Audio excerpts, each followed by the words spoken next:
On vous souhaite la bienvenue à ericlatour.com si vous désirez découvrir un nouvel humoriste qui va s'arrêter au Cabaret Théâtre de Saint-Jean. Restez là. On reçoit dans quelques instants la légende Dave Godet.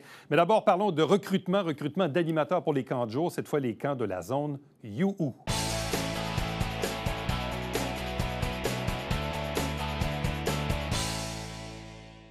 Vous savez que le mot qui est à la mode depuis quelque temps, c'est pénurie de toutes sortes d'affaires et surtout d'employés. Et c'est la même chose dans les emplois jeunesse. Même tout récemment, on en parlait ici pour les camps de jour de la ville de Saint-Jean. On est en recrutement d'animateurs. C'est la même chose pour nos amis de You qui ont des installations ici à Saint-Jean, mais qui en ont un petit peu partout également sur la Rive-Sud de Montréal. Avec nous pour en parler, Frédéric Lanoux du groupe Domisa. Bonjour et bienvenue. Salut Éric, ça va bien? Très, très bien. Oui. Combien avez-vous d'animateurs annuellement? Au Québec, animateurs seulement, je te dirais 250, 300. Dans combien de villes ou combien de camps? Cette année, on va avoir 22 camps. 22 camps. Principalement à Montérégie? Beaucoup Rive-Sud, Montérégie, mais on va en Estrie, dans le coin de Ayerscliffe, entre, dans le fond, Magog et Quaticook, Actonville. Puis on a une filiale, disons ça comme ça, dans les Laurentides. Là. On va Nomineng, Mont-Tremblant, Saint-Adolphe-d'Howard. Puis on a Blainville, qui est le plus proche de Montréal, aussi sur la Rive-Nord. On a vraiment, c'est comme linéaire, là, géographiquement, là, entre Tremblant puis le lac Massawippi, là, on a 22 camps. Là. Beaucoup sur la Rive-Sud, Brossard, Mercier, Sainte-Catherine. Bon. Et ici, dans la région de Saint-Jean-sur-Richelieu et en proximité, qu'est-ce que vous avez? Les plus proches, on a, bien évidemment, Saint-Jean-sur-Richelieu. C'est là que ça a commencé. Tout a commencé à Saint-Jean avec le Collège militaire. Collège militaire, l'école secondaire Marcelin-Champagnat, c'est le même camp, mais sur 2 sites. Donc, une programmation divisée en 2. Mêmes animateurs. Puis on a de retour. Donc, on a déjà géré le camp en 2006. Et là, on le reprend en 2023, celui de la garnison Saint-Jean, donc de la base militaire, qui s'appelle le camp Plein Soleil. Donc, c'est un camp, un petit camp généraliste, puis un camp en plein air et sport et un camp en artistique là-bas. Bon, je parlais tantôt de pénurie de main-d'œuvre. Quelle était la situation chez vous avant la pandémie? C'est vraiment avant 2019 et après 2019, parce que l'été, la pandémie, là, rappelez-vous-en, là, c'était le 13 mars 2020. Donc, l'été 2019 a été un bel été riche.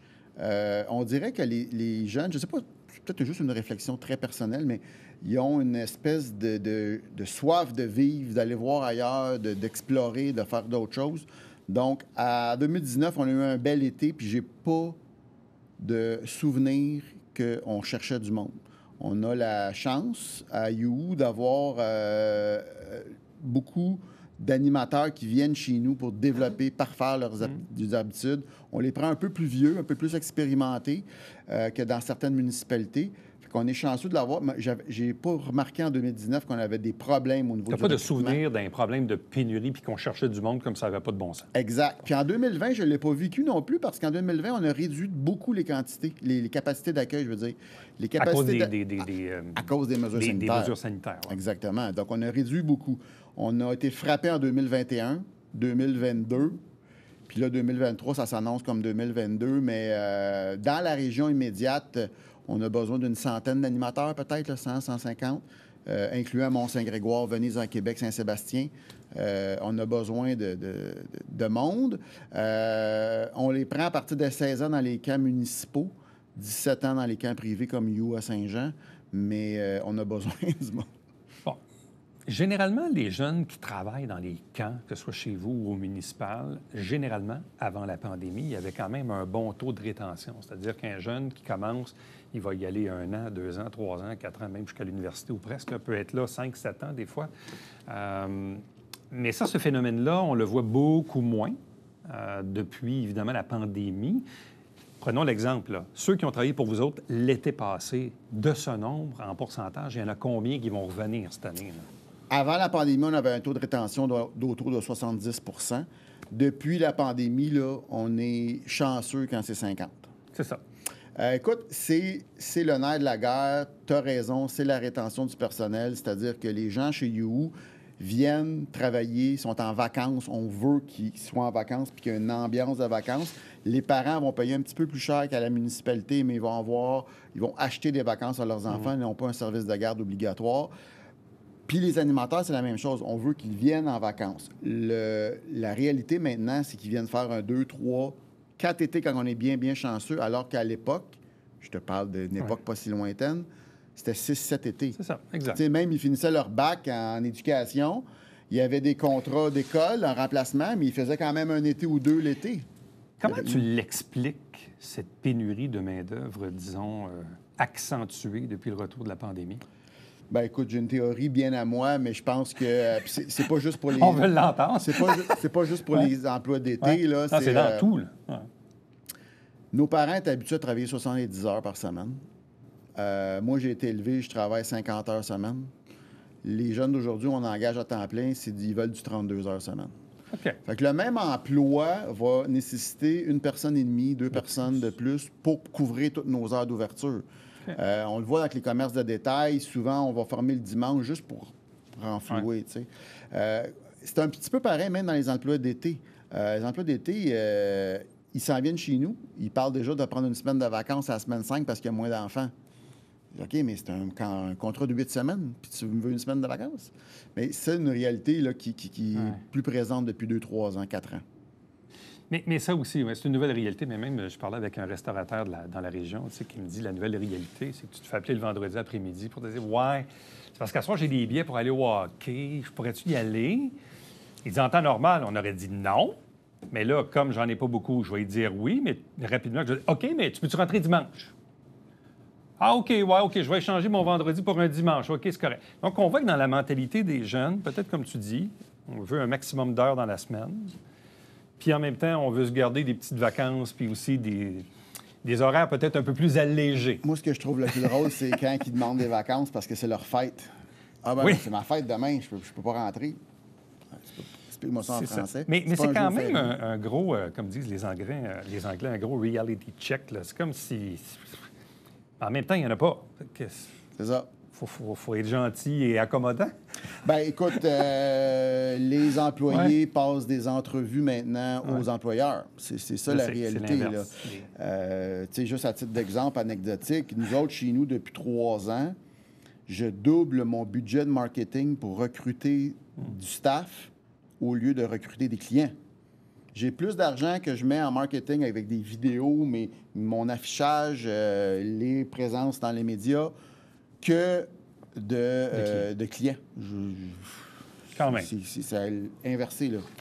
Bon, un autre phénomène aussi qu'on me disait tout récemment, c'est que là aussi, les jeunes, tu sais, ils veulent avoir un job à longueur d'année. Donc, c'est sûr que s'ils travaillent déjà de septembre à juin pour l'entreprise XYZ, bien, il va peut-être vouloir continuer pour cette même entreprise-là durant l'été. Il va garder sa loyauté à l'égard de son employeur principal. En même temps, c'est pas tous les parents qui veulent que leurs enfants travaillent, surtout dans la période d'études.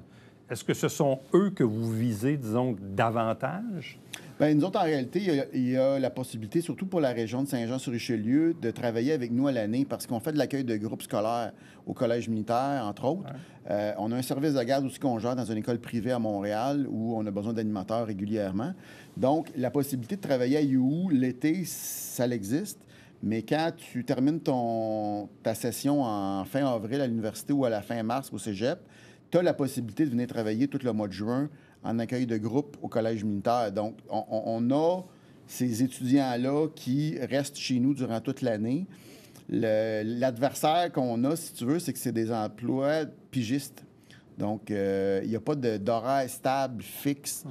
Donc, on prend souvent, on accueille des groupes scolaires souvent avec les vendredis durant l'année scolaire. Fait qu'il y a cette réalité-là. T'sais. On a un programme qui s'appelle You Santé pour les écoles primaires de la région, 5e, 6e année, qui viennent sur une session complète, 10 visites au Collège militaire, apprendre des trucs. Ça, c'est nos animateurs qui accueillent ces groupes-là. Bon. L'autre mot qui est à la mode aussi, oui, pénurie de main-d'œuvre, c'est aussi inflation. Et donc, forcément, inflation au niveau des salaires pour être compétitif. Je reviens à mon exemple de la ville de Saint-Jean qui a augmenté le salaire des animateurs de 12 par peut-être 15 pour aller à 18 parce que l'an dernier, il y avait des employeurs qui donnaient plus de l'heure et c'était plus attrayant pour ces employés-là. Est-ce que vous-même, vous avez dû également revoir un peu la rémunération pour être plus compétitif? Bien, on n'a pas le choix, tu sais, puis la hausse des coûts est directement liée à ça. Le salaire minimum augmente à coût de 7 par année. L'an passé, en 2022, puis cette année encore au 1er mai, un autre 7 ça fait 14 en 2 ans, plus l'inflation qui oscille à l'entour de 6-7 dans la région de Montréal. Fait que oui, on n'a pas le choix d'augmenter, si ce n'est que pour acheter du matériel de bricolage ou des articles de sport, tout augmente. Fait que oui, les coûts de main-d'œuvre augmentent, c'est certain. Ben oui. Ouais. Tu sais, être coordonnateur de camp de jour aujourd'hui, là, tu gagnes 20$ de l'heure, c'est un gros salaire là, dans ma tête. Mais dans la réalité d'aujourd'hui, c'est ça. C'est ça que ça gagne. C'est le prix à payer. Là, quelqu'un qui nous regarde en ce moment ou un parent qui nous regarde qui dit peut-être que mon jeune aurait de l'intérêt pour être animateur au niveau des camps IOU. Ça fonctionne comment? Aussi, c'est bientôt, est-ce qu'il y a des formations? Bref, quel est le canevas d'entrée? Oui, notre équipe de coordonnateurs est déjà engagée. Là, on a déjà, chaque coordonnateur, on a 35 coordonnateurs au Québec. Donc, dans la région de Saint-Jean, c'est pas compliqué. C'est info@you.zone, you.hou.zone. Vous envoyez votre CV là pour les animateurs 16 ans et plus. On demande 16 ans et plus. C'est une des normes de l'Association des camps du Québec. Okay. Donc, on est certifié par l'Association des camps du Québec, puis il y a une liste de balises à respecter. Puis je suis sur le conseil d'administration de cette association-là, fait que ça, je serais bien mal vu de prendre des plus jeunes. J'ai des enfants d'amis à moi qui me demandent si, à 15 ans, on peut travailler à You, mais la réponse, malheureusement, c'est non. Mais c'est info@you.zone. Je ne sais pas si vous allez le mettre à l'écran, mais c'est l'endroit pour envoyer les CV. Il y a des camps de sélection qui sont prévus à la fin du mois d'avril. Et de là, on forme les meilleures équipes. Et puis, si un jeune veut travailler, qui est dans la région de Saint-Jean, puis qui veut travailler en périphérie, on a des emplois, comme je disais tantôt, à Mont-Saint-Grégoire, Sainte-Brigide. Venez en Québec, à la Garnison, le camp Plein Soleil, Brossard. C'est pas bien loin, là. Mais il faut se déplacer, évidemment. Mais il y en a qui sont à l'université. Exemple, des étudiants qui payent un loyer à Sherbrooke pour l'université, bien, on les fait travailler à Ayerscliffe, en Estrie, tu sais. Fait que ça, c'est le fun pour ça. On a la possibilité de travailler un peu partout au Québec. Et c'est quoi les formations qu'on leur donne? Nous, on donne la formation All Dress. C'est le DAFA, donc le diplôme d'aptitude aux fonctions d'animateur, qui est une formation théorique et pratique, donc 33 heures théoriques plus un stage pratique. Et ensuite de ça, bien évidemment, tu as le premier soin. Tu as une formation pour les étudiants qui voudront être accompagnateurs avec les enfants aux particularités particulières. Et ça, c'est à part en plus. Puis les coordonnateurs, on a un camp de formation ensemble. On s'isole dans une base de plein air pendant une fin de semaine, puis on donne une formation à nos coordonnateurs. Donc, si on fait un calcul rapide, vous dites à peu près 250 animateurs partout. S'il y en a 50 qui reviennent, ça fait 125. Donc, il vous en manque 125. Tu sais compter. On sait compter, hein? C'est fort, hein? Puis, vous souhaitez être capable de les trouver, maximum, vous vous donnez jusqu'à quand pour trouver tout ce beau monde-là? Faut que, comme je disais tantôt, les formations, là, les camps de sélection sont en avril. Il faut qu'au 1er mai, ça soit arrêté, là. C'est clair. Ça soit arrêté. Puis, on sait qu'à cause de la réalité de la pénurie de main-d'œuvre, ils vont peut-être aller essayer d'autres travails, mais nous, le 1er mai, il faut que nos équipes soient pleines. Frédéric Lanoux, merci beaucoup. Hey, merci à toi. Restez avec nous. On vous revient après ceci.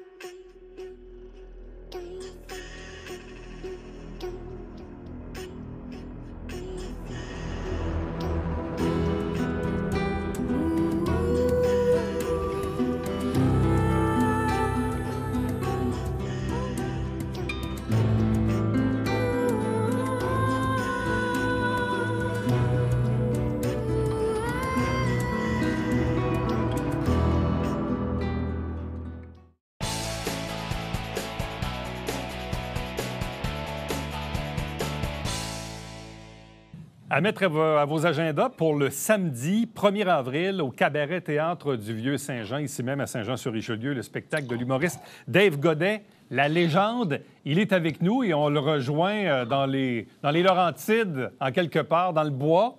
Et il est drôlement bien équipé. Il est en train de faire un selfie en plus où il est en train de me filmer. Bonjour. Je suis en train de filmer pour TikTok. Mais on voit que tu es drôlement bien équipé. Donc, on sent que tu as de l'expérience en Zoom. Oui, tu sais, c'était quoi, 5 ans de pandémie qu'on a fait? Ouais, c'est ça. Fait que j'ai fait beaucoup de choses Zoom, puis j'en fais encore de temps en temps. Il y a du monde qui fait, disons, en Abitibi aussi ça. Il veut-tu faire un petit show pour la fête d'un tel puis un tel? Je suis comme, ben ouais, fait que je fais des blagues à distance. Bon, tu roules ta bosse depuis une vingtaine d'années, mais en même temps aussi... tu es, comme on dit, un bilingue dans la vie, donc tu travailles autant en anglais qu'en français. Bref, si tu nous fais le résumé de qui est Dave Godet pour que le public comprenne bien à quel genre de personnage on a affaire. Pour me décrire, je dirais que je suis le genre de gars qui n'a jamais lâché son rêve. Tu sais, c'est quand même long. Après, là, ça fait 22 ans, puis là, je perce. Fait tu sais, là, comme une semaine avant, j'étais sur le bord de dire, oublie ça, je vais chez Canadian Tire. Je vais garder un job chez Canadian Tire. Écoute, je vais aider le monde que leur char fait toc-toc, brick, puis je vais... je persévérais. C'est vraiment la plus grande qualité que mes amis me disent. Je suis un warrior. Comment ça a commencé? Bon, d'une part, tu es né à Edmonton, en Alberta, et là, je présume que tu t'es rapproché de l'Ontario et du Québec dans les années qui ont suivi, mais l'humour, c'est arrivé quand dans ta vie, ça? Mon premier show, j'avais 13 ans. Mon premier show, un talent show à l'école. Fait que j'avais commencé ça, puis je faisais des jokes de Robin Williams. Tu sais, je tripais énormément sur Robin Williams, tu sais, sur tout son stand-up. Fait que là, j'avais déjà la piqûre quand j'étais jeune, puis à 16 ans, je faisais des comedy clubs au Yuck Yucks Comedy Club à travers le Canada. Fait que j'étais en high school, puis j'avais menti de mon âge, parce que pour jouer dans des bars, il faut que tu aies 18. Puis je frappais fort dans les clubs, puis un moment donné, le propriétaire est comme « T'as-tu 18 ans, toi? » Puis je suis comme « Oh, ouais. » Tu sais, comme qu'on faisait tous quand on était jeunes. Fait que, c'est comme ça a vraiment commencé la piqûre. As-tu travaillé plus en anglais au début? Oui, je faisais juste l'humour en anglais au début. C'était vraiment quand je suis arrivé au Québec, je dirais que j'ai commencé à l'âge de 22 ans l'humour en français. C'était quoi pour toi, on va prendre un terme, le clash ou la différence de passer du français de l'anglais au français dans le monde de l'humour, où des fois, la culture de l'humour n'est pas la même dans les deux langues, là? Non, pas toutes. Vraiment. Tu sais, comme disons en anglais, les gens sont plus conservateurs. Tu sais, ils sont plus comme. Disons, ils risent, ils font comme Oh, well, that was a funny joke. That was lovely. Oh, I love that. Tu sais, mais ici au Québec, quand je suis allé voir mon premier show au Saint-Cyboire à Montréal, et j'ai vu la foule faire des ovations. Ça lève, ça crie, ça hurle. C'est comme des. J'ai jamais vu une ovation. Dans des années de stand-up. Puis il y avait un amour pour l'humour ici. Puis en même temps, c'est plus payant au Québec que dans l'Ouest canadien. Est-ce que le public rit aux mêmes endroits, aux mêmes blagues? Non, vraiment. Ben moi, ça m'a pris quand même un bon 2-3 ans à maîtriser l'humour en français parce que, je traduisais mes blagues. Ouais. Fait que je commençais avec le punch, puis je finissais avec la prémisse. Fait que pendant 7 minutes, les gens ne comprenaient pas ce que je voulais dire, mais j'étais sympathique. C'est ça que... Puis là, tu as fini par créer, dans le fond, des blagues, mais des blagues, tu les as créées en français pour les livrer en français? Oui, après ça, depuis que je suis arrivé à Montréal, au début, je faisais comme du stand-up en anglais un peu dans des comedy clubs, mais après ça, c'était vraiment... Le français, j'aimais ça comme l'aspect, comme ici au Québec, tous les humoristes, disons, ils pognent le sujet, on va dire Q-tip, right? Bien, ils vont faire 7 minutes sur le même sujet. Leur toile d'araignée, là, ils vont comme purifier toute l'idée au max pour créer un numéro. Fait que moi, j'aimais ça. Puis en plus, c'est le fun de faire des shows au Québec parce que, disons, je vais à Sherbrooke, mais je retourne chez nous le soir même. Comparé dans l'Ouest canadien, tu es à Edmonton, bien là, tu t'en vas à Vancouver. Puis après ça, tu reviens. Puis après ça, tu sais, tu es à Halifax. Puis après ça, Saskatoon. Fait que, tu sais, c'est ça que j'ai aimé le plus, la route puis la création des gags. Qu'est-ce qui fait que tu es arrivé au Québec? En gros, l'humour, puis aussi, j'avais un problème, un passé de consommation. Fait que je pensais à déménageant de l'Ouest canadien, arriver ici, ça allait régler le problème. Finalement, non, ça a l'air, la toxicomanie, ça te suit. Tu sais, c'est ça l'affaire. Fait que, oui, c'est comme ça que je me suis fait connaître un peu avec une anecdote de vol de char sous l'influence. Puis, ça a créé mon personnage, on va dire. Mais ça a fait la légende, comme on dit. Mais au Québec, quoi, est-ce que tu avais des amis, de la famille, des connaissances? Oui, j'ai de la famille à côté de mon père, parce que c'est de là que ça vient le Godet. Tout dans le coin de Joliette, Saint-Ligouri, et ainsi de suite. Fait que j'avais la famille ici. Puis par la suite, je me suis créé une nouvelle vie ici, tout simplement. Okay. Fait que j'ai toute ma personnalité et tout. Là. Fait que c'était vraiment au Québec. T'es comme reparti à zéro au Québec? Oui, c'est comme repartir à zéro. C'était vraiment un nouveau départ. Fait que c'était comme, OK, je me suis réinventé, comme on dit. Comment c'est vu dans l'industrie de l'humour de voir un franco-albertain débarquer, travaille en anglais, mais il commence à travailler en français? Comment ça a été vu là, par tes collègues, par tes pairs dans l'industrie? Ah, c'est une bonne question, ça. Je ne sais pas exactement, mais on va dire, tu sais, il y a comme... il y a comme des clics, on va dire, comme tu as l'École nationale de l'humour, puis tu as ceux qui font pas l'école, tu sais. Fait que c'est comme deux mini-industries dans un. Et disons comme des Français de France aussi qui débarquent. Tu sais, comme Jérémy Demé, moi puis Jérémy Demé, on a commencé en même temps. Et lui aussi, c'était comme le Français qui débarque au Québec. Moi, j'étais l'Anglais qui arrivait de l'autre bord. Puis c'est comme... Tu te démarques, mais on dirait que tu as comme un regard de OK, tu viens pas d'ici, là, genre. OK. Puis est-ce que tu sens aujourd'hui que ton intégration est meilleure dans l'industrie? Tu as fait quand même plusieurs premières parties d'artistes connus. Oh, oui, tu sais, j'ai fait comme toutes les animations possibles, dans tous les endroits possibles, première partie. Tu sais, comme mon CV artistique, je suis très fier. J'ai accompli énormément de choses. Puis à Star... je pourrais dire comme dans le milieu, c'est juste le fun parce qu'on comprend quand je parle. Parce qu'au début, là, mon accent il était tellement prononcé. Là, je sais pas si tu es capable de trouver des vieux extraits dans la route vers mon premier gala. J'étais comme... Je dansais avec un chapeau. OK? C'était juste comme... Le monde ne comprenne pas, fait que je vais faire de la performance. OK. Parle-nous un peu des shows de la relève que tu as fait, des premières parties que tu as fait là, de certains humoristes ici au Québec. Les shows, je pourrais dire comme en route vers mon premier gala, c'était vraiment la première émission, disons, télévisée qu'il y avait. Tu sais, fait que pour moi, c'était une opportunité. C'est comme dans l'Ouest canadien, on n'a pas ça. On n'a pas des émissions comme ça, tu sais, pour des jeunes talents.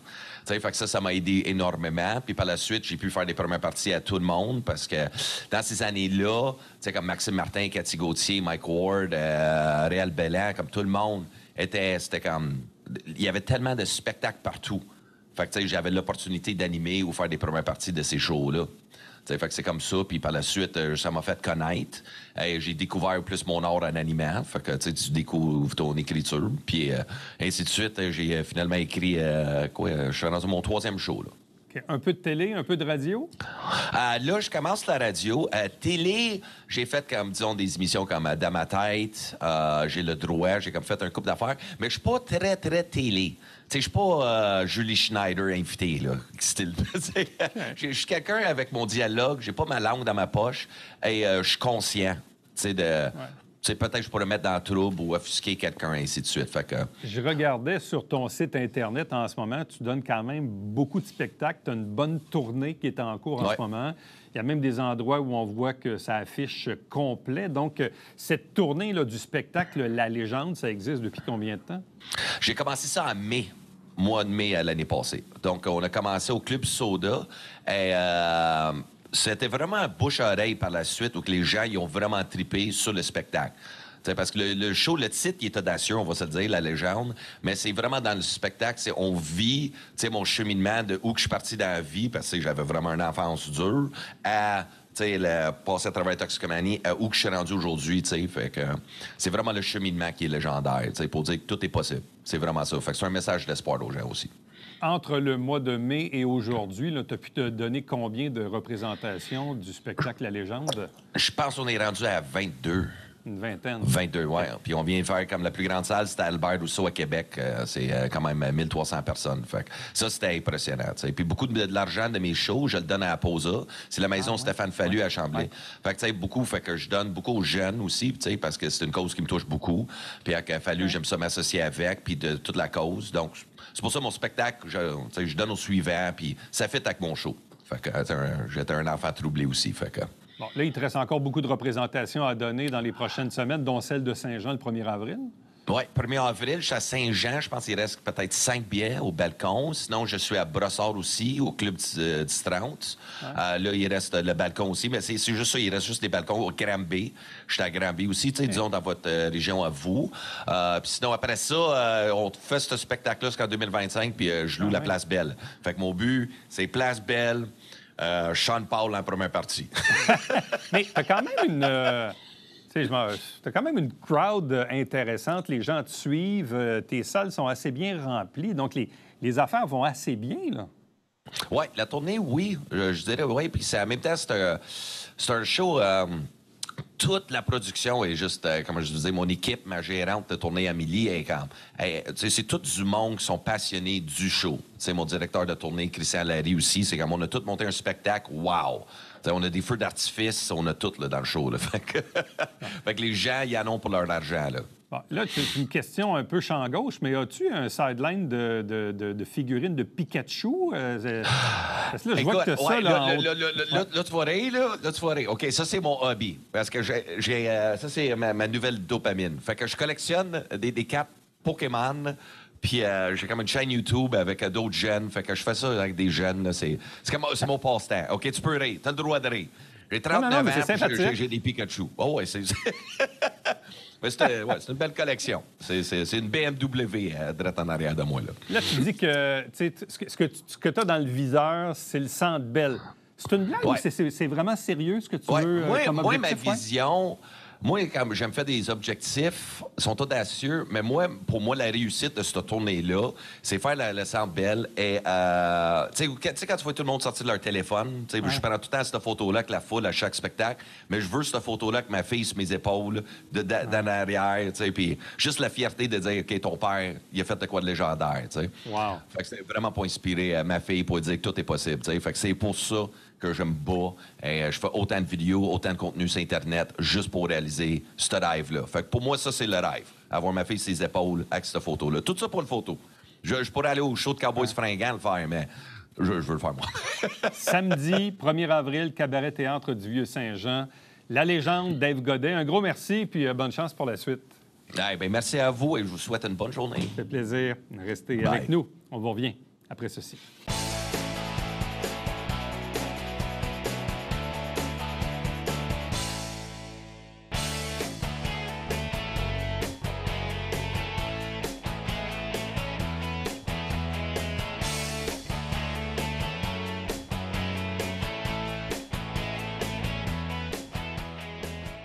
Entre le 12 et le 23 avril, à Saint-Jean-sur-Richelieu, à la piscine Claude-Raymond, partenariat entre la Ville et le Cégep pour des formations de sauveteurs. Donc, si ça vous intéresse ou vos enfants, vous pouvez bien sûr les inscrire pour une formation de sauveteurs, partenariat entre la Ville et le Cégep. On se revoit demain. Bye-bye.